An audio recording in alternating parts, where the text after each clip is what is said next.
తులా రాశి వాళ్ళకి, తులా లగ్నం వాళ్ళకి వీళ్ళ పర్సనాలిటీ ఎలా ఉంటుంది, వీళ్ళ లైఫ్లో రిలేషన్షిప్స్ ఎట్లా ఉంటాయి, లైఫ్ లాంగ్ ఈవెంట్స్ ఎట్లా ఉంటాయో తెలుసుకునే ప్రయత్నం చేద్దాము. తులారాశి వాళ్ళ మెయిన్ ఫోకస్ ఏంటి అంటే రిలేషన్షిప్స్ అనమాట. వీళ్ళకి రిలేషన్షిప్స్ అనేది చాలా ప్రయారిటీ అయిపోతుంది. సో దానివల్ల ఏమవుతుందంటే ఎదుటి వాళ్ళని నొప్పించకుండా కాంప్రమైజ్ అవ్వడము అనేది ఒక నేచర్ ఉంటుంది అనమాట.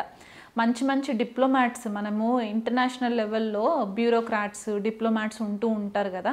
అంటే ఒక దేశం నుంచి ఇంకొక దేశానికి రాయబారులాగా పనిచేస్తూ ఉంటారు.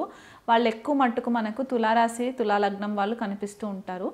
అండ్ ఇంటర్నేషనల్ లెవెల్ పొలిటీషియన్స్ అవ్వచ్చు. వీళ్ళు ఏంటంటే పీస్ మేకర్స్ అనమాట. అంటే గొడవలు లేకుండా రాజీకి తీసుకురావడానికి ప్రయత్నం చేసే ఒక గుణం వీళ్ళలో ఎక్కువ కనిపిస్తూ ఉంటుంది తులారాశి, తులాలగ్నం వాళ్ళు. ఎందుకంటే వాళ్ళు బంధాలకి, బాంధవ్యాలకి ఎక్కువ విలువ ఇస్తూ ఉంటారు. కాబట్టి ఇప్పుడు దేశం నుంచి దేశంకి కూడా రిలేషన్షిప్స్ బాగుంటేనే కదా మనకి అన్ని విధాలుగా హెల్ప్ అవుతుంది. యుద్ధ వాతావరణం లేకుండా ఉండడానికి వీలైనంత మట్టుకు పీస్ మేకింగ్ లాగా కూడా వీళ్ళు కెరియర్స్లో ఉండే ఛాన్సెస్ కనిపిస్తూ ఉంటాయి అన్నమాట. మంచి న్యాయకత్వ లక్షణాలు వీళ్ళకు కూడా ఉంటాయి. వీళ్ళు మాట్లాడే మాటకి వాల్యూ ఉంటుంది. ఒక 10 మందిలో వెళ్తే కనుక వీళ్ళు మాట్లాడిన మాటకి ఆటోమేటిక్గా జనాలని వీళ్ళు అట్రాక్ట్ చేసే ఒక నేచర్ ఉంటుందన్నమాట. తులారాశి వాళ్ళకి, తులాలగ్నం వాళ్ళకి ఒక మంచి శుక్రకళ ఉంటుందన్నమాట వీళ్ళ మొహంలో కూడా. అండ్ వీళ్ళు మాట్లాడే విధానంలో కూడా ఆ లౌక్యత అనేది ఎక్కువ కనిపిస్తూ ఉంటుంది. సో వీళ్ళకి కర్మ అంతా కూడా ఎక్కడ కనెక్ట్ అయి ఉంటుందంటే ద్వితీయ కుటుంబ స్థానానికి సంబంధించి, వాళ్ళ ఆర్థిక పరిస్థితికి సంబంధించి వీళ్ళ కర్మ మొత్తం చుట్టూ తిరుగుతూ ఉంటుందన్నమాట. ఎందుకంటే ద్వితీయ స్థానము వృశ్చిక రాశి అవుతుంది కాబట్టి వీళ్ళకి ఆర్థిక స్థితిలో ఫ్లక్చువేషన్స్ వస్తూ ఉంటాయి. సడన్గా పైకి వెళ్ళిపోవడము ఆర్థికంగా, మళ్ళీ సడన్గా కింద పడిపోవడము. ఉద్యోగంలో ఉన్నా కూడా ఒక పీక్ కెరియర్ స్టేజ్ వరకు వెళ్ళిపోవడము, మళ్ళీ సడన్గా కింద పడిపోవడము, ఇలాంటివి జరిగే ఛాన్సెస్ ఎక్కువ కనిపిస్తూ ఉంటాయి. ఫ్యామిలీ పైన ఎక్కువ డబ్బులు ఖర్చు పెట్టే పరిస్థితులు వస్తూ ఉంటాయి. ఫ్యామిలీకి ఇది ఉంది, ఇది లేదు అన్న భేదన లేకుండా వీలైనంత మట్టుకు వీళ్ళు ఎక్కువ మట్టుకు డబ్బులు కొద్దిగా ఖర్చు పెట్టే పరిస్థితి కనిపిస్తూ ఉంటుంది. వీళ్ళ వాక్ స్థానంలో కూడా మనకి ఇది వృశ్చిక రాశి అయ్యింది కాబట్టి చాలా తక్కువ మాట్లాడడానికి ఇష్టపడుతూ ఉంటారు. ఎక్కువ ఫ్రెండ్స్ సర్కిల్లో ఉన్నా సరే చాలా మౌనంగా ఉండడానికి ప్రయత్నం చేస్తుంటారు. అంటే ఎంతవరకు మాట్లాడాలో అంతవరకు మాట్లాడతారు. ఆ విషయంలో కూడా కొద్దిగా మనకి తులారాశి, తులాలగ్నం వాళ్ళలో రిఫ్లెక్ట్ అవుతుంది అన్నమాట. తృతీయ స్థానంలో ధనుసు రాశి ఉంటుంది కాబట్టి ఇక్కడ వీళ్ళకి స్ట్రైట్ ఫార్వర్డ్ నేచర్ ఎక్కువ వచ్చేస్తూ ఉంటుంది. ఏది దాపరికంగా పెట్టుకోకుండా ఉన్నది ఉన్నట్టు చెప్పేసే గుణం కూడా కొద్దిగా కనిపిస్తూ ఉంటుంది. తోబుట్టువులతో కూడా రిలేషన్షిప్ చాలా బాగుంటుంది. వీళ్ళనంత మట్టుకు స్ట్రైట్ ఫార్వర్డ్ రిలేషన్షిప్సే ఉంటాయి. ఒక ధార్మికమైన కమ్యూనికేషన్ ఉంటుందన్నమాట. అంటే తోబుట్టువులతో కూడా ఎప్పుడైనా ఏదైనా మాట్లాడినా సరే వాళ్ళు అక్కడ నుంచి ఎంతవరకు నాలెడ్జ్, విజ్డమ్ని గ్యాదర్ చేసుకోవచ్చు అనే ఒక ఆలోచనలోనే వీళ్ళ ఫోకస్ అంతా ఉంటుందన్నమాట. చతుర్థ భావానికి వచ్చేసరికి మకర రాశి అవుతుంది కాబట్టి తల్లి యొక్క ఇంపార్టెన్స్ తులారాశి, తులాలగ్నం వాళ్ళలో ఎక్కువ కనిపిస్తూ ఉంటుంది. అంటే తల్లిగారి యొక్క సలహా మేరకు వీళ్ళ కర్మక్షేత్రాన్ని మొత్తం ఆల్టర్ అవుతుంది అన్నమాట. అంటే చాలా స్ట్రిక్ట్గా, పంక్చువల్గా పెంచుతూ ఉంటారు తులారాశి వాళ్ళ మదర్స్. సో ఆ కోణంలో చూసుకున్నట్లయితే కనుక వీళ్ళ కెరియర్లో కూడా మంచి ఉన్నత స్థితిలో ఉండడానికి తల్లి యొక్క ఇంపార్టెన్స్ ఎక్కువ అయిపోతూ ఉంటుందన్నమాట.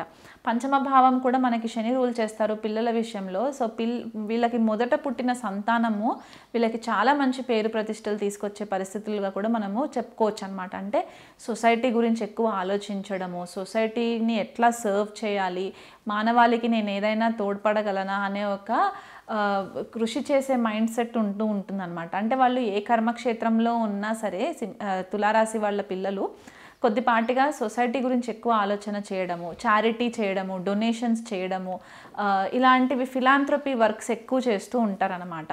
షష్ఠభావానికి వచ్చేసరికి మీనరాశి అవుతుంది కాబట్టి వీళ్ళ శత్రువులు కూడా కొద్దిపాటిగా కన్ఫ్యూజన్లో ఉన్నా సరే ఎక్కువ శత్రుత్వం పెట్టుకోవడానికి అంతగా ఇష్టపడరు. ఎందుకంటే గురుక్షేత్రం అవుతుంది మీనరాశి కాబట్టి వీళ్ళనంత మట్టుకు చాలా కేర్ఫుల్గా ఉంటారు. వీళ్ళకి ఇంట్లో పెరిగే పెంపుడు జంతువులతో కూడా చాలా మంచి కనెక్టివిటీ ఉంటుంది. సర్వీస్ ఓరియంటెడ్ మైండ్ సెట్ ఉంటారు. ఎక్కువ ఎనిమిటీ లేకుండా, ఎక్కువ శత్రుత్వం లేకుండా ఉండే ప్రయత్నం చేస్తూ ఉంటారన్నమాట. వీళ్ళ పార్ట్నర్స్కి వచ్చేసరికి అంటే బిజినెస్ పార్ట్నర్స్ అయినా సరే లేకపోతే భాగస్వామి అయినా సరే కొద్దిగా కంట్రోలింగ్ నేచర్ ఉంటుంది. ఎందువల్ల అంటే మేషరాశి అవుతుందన్నమాట సప్తమ స్థానము. వీళ్ళని కొద్దిగా కంట్రోల్ చేయడము, వీళ్ళు ఎంతైతే ఫ్రీగా మూవ్ అవ్వాలి అని అనుకుంటూ ఉంటారో వీళ్ళ పార్ట్నర్ వల్ల కొద్దిగా ఫ్రీ మూవ్మెంట్ ఉండదన్నమాట. సో అక్కడ కొద్దిపాటిగా వీళ్ళకి రిలేషన్షిప్లో ఫ్లక్చువేషన్స్ వస్తూ ఉంటాయి. దానివల్ల అడిషనల్గా స్ట్రెస్కి లోన్ అయ్యే ఛాన్సెస్ కనిపిస్తూ ఉంటాయి అన్నమాట. అండ్ అష్టమ భావానికి వచ్చేసరికి మనకి అత్తగారింటికి సంబంధించి, ఇన్హెరిటెన్స్కి సంబంధించి, లేకపోతే స్థిరాస్తులకి సంబంధించి కూడా మనం చెప్తూ ఉంటాం. కాబట్టి తులారాశి వాళ్ళకి, తులా లగ్నం వాళ్ళకి కొద్దిపాటిగా అత్తగారింటితోటి ఇబ్బందులు ఫేస్ చేసే పరిస్థితి వస్తుంది. ఎందుకంటే ఇక్కడ తులా లగ్నానికి అష్టమ స్థానానికి అయిన వృషభ రాశికి శుక్రుడే అధిపతి అవుతారు. కాబట్టి సడన్గా ట్రాన్స్ఫర్మేషన్స్ అవుతూ ఉంటాయి అన్నమాట. ఈ అత్తారింటి వాళ్ళతోటి కొద్దిగా ఇబ్బందులు ఫేస్ చేయడము, లేదా వీళ్ళపైన ఏవైనా చెడు ప్రచారాలు జరగడము, దానివల్ల వీళ్ళు కొద్దిగా మనోవేదనకి గురవ్వడము, ఇలాంటివి మనకి కనిపిస్తూ ఉంటాయి అన్నమాట. స్థిరాస్తుల విషయంలో కొద్దిపాటిగా వీళ్ళకి స్వతహాగా సంపాదించుకున్న డబ్బే వీళ్ళకి ఆఖరికి హెల్ప్ అవుతుందన్నమాట. తండ్రి నుంచి కూడా పెద్దగా స్థిరాస్తులు వచ్చే దాఖలాలు కూడా ఏం కనిపించవు తులారాశి వాళ్ళకి మ్యాక్సిమం కేసెస్లో. మనకి దశమ స్థానానికి వచ్చేసరికి ఏంటంటే కర్కాటక రాశి అవుతుంది. కాబట్టి వీళ్ళ ఇమోషనల్ ఫుల్ఫిల్లింగ్ అంతా కూడా, అంటే వీళ్ళకి మానసికంగా ప్రశాంతత ఎక్కడ వస్తుందంటే వీళ్ళు చేసే ఉద్యోగం పైన మానసిక ప్రశాంతత వస్తుంది. వీళ్ళు ఒక్కసారి ఏదైనా పని పట్టుకున్నారంటే కనుక వీళ్ళనంత మట్టుకు వాళ్ళ మనసు మొత్తం దాంట్లో పెట్టేసేసి ఆ కెరియర్ని ఇంకా బెటర్గా చేయడానికి ఎక్కువ ప్రయత్నం చేస్తూ ఉంటారు. వీళ్ళకి ఫ్రెండ్షిప్స్ కూడా, నెట్వర్క్ సర్కిల్ కూడా హై లెవెల్ పవర్ఫుల్ సొసైటీ వాళ్ళతోటి నెట్వర్క్ కనెక్షన్స్ ఉంటాయి. అంటే గవర్నమెంట్ ఎంప్లాయీస్ అవ్వచ్చు, లేకపోతే అంటే రాజకీయ నాయకులు అవ్వచ్చు, పొలిటీషియన్స్.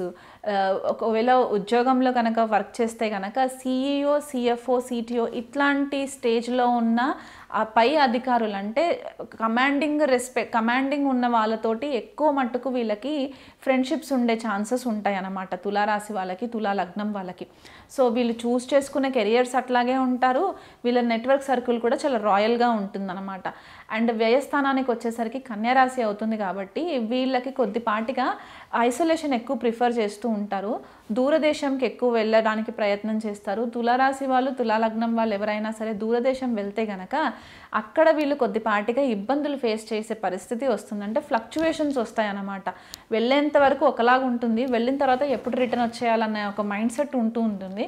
దానివల్ల అక్కడ కూడా కొద్దిపాటిగా శత్రువులని కూడా చేసుకునే పరిస్థితులు కనిపిస్తున్నాయి. కాబట్టి ఇది బేసికల్గా జనరలైజ్డ్ తులారాశి, తులా లగ్నం వాళ్ళ యొక్క నేచర్, పర్సనాలిటీ.